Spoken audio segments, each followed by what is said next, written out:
What's up, mi gente de Vibras TV? Jackie D is here y hoy me encuentro en la calle 8 con un artista que le está poniendo el azúcar aquí mismo en Little Havana. Lushy, welcome to Vibras TV. Thank you so much. Hi.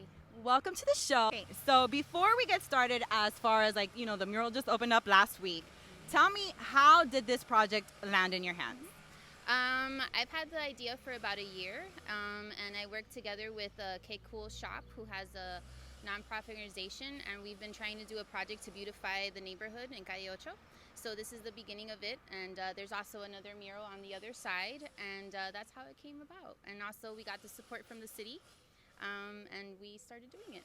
So what made you want to do such an iconic Latin figure like Celia Cruz? Yes, well, I've always been a huge fan, and I figured it would be nice to pay some homage to Celia here in Calle Ocho, especially in front of her star frame, which happens to be across the street right here. Oh, cool. Yeah, so I figured, she was such a great, iconic person in the Latin community, and I think it was a good way to remember her musical history, and just kind of have everybody admire it and enjoy it. So I have to ask you, because you are from Miami, right? Yes. Okay, so what is your favorite Celia Cruz song? Kimbara Kumbara. Kimbara, kimbara, kimbara, kimba. I love that song too. I mean, that song I think will get anybody. Eso levanta a cualquier fiesta, como dicen la gente. Yes, all the time. What's your nationality? I was born and raised here, but my mom is from Nicaragua and my dad is from Chile. Okay, so you're kind of Cuban in a way, right? You got a little bit of Cuban influence. Yeah, I definitely, growing up here, I think the Cuban culture definitely was a huge influence in my life, and I embrace it as if it's my own. Absolutely. I would say dealing with the aches in my hands. A month before I started this project, I actually went to a hand surgeon, and I have tendonitis in my fingers, swelling every morning. Which really sucks. As an artist, I think that's the worst nightmare you can have, think something going wrong with your hands. But I pulled through. I think just the environment being here really helped me, and, knowing that I was painting Celia, I found the strength in me to continue.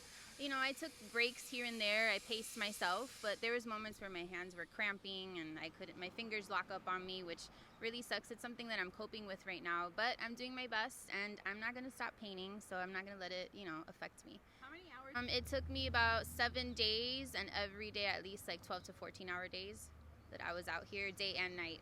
So it's safe to say you were definitely having cafecito breaks. I was. Lots of coladas in between, yes.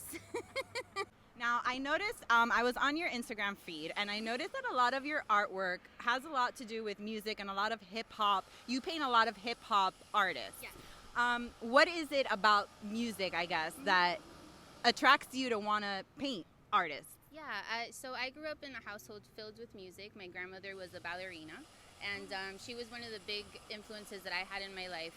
Also, my father always played a lot of different music around the house. And eventually, as I got a little older, I fell in love with the hip-hop culture in general.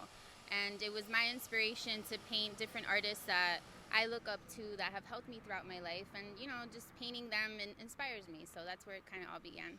So with Celia Cruz, how did she play a role or inspire you in your life a little bit? Yeah, I mean, I have a lot of great memories with my family listening to Celia's music, as a little girl. So I do recall, saying azúcar as a little girl. And, anytime I'm feeling down, Celia's music is just filled with so much happiness, So anytime I'm in a low mood, I play her and everything changes. Which is perfect that you painted this mural, because I feel like that's exactly what Little Havana basically represents. It's very colorful. It's full of different types of nationalities, a lot of culture, and of course a lot of music. Yes. What has been the biggest, accomplishment as an artist that you've achieved so far? I'm going to say that this wall is right up there. It's a dream come true, being a Miami native, and to have this right now is a huge dream come true. I mean, it's so awesome because you literally get to drive by La Calle Ocho and you're like, oh my God, that's my Yes. work right there. You Yes. started on a canvas and you ended up on a mural, Yes. a big wall. Yeah. That's amazing. Thank you so much. It feels awesome. And of course, before we go, I want you to tell me and of course the audience, what does art mean to you? Art means a lot to me. It is my life. It is the way I've survived, life's obstacles. It's what makes me happy. It's what makes me calm the mind, and it's something that I love to do and share with others. Lushy, Alexandra, thank you so much for chatting here with us. And of course, you guys can come and take a picture. Invite your fans to come and take a picture in front of your mural. Yes, please come and check it out and enjoy the mural here in Cayocho.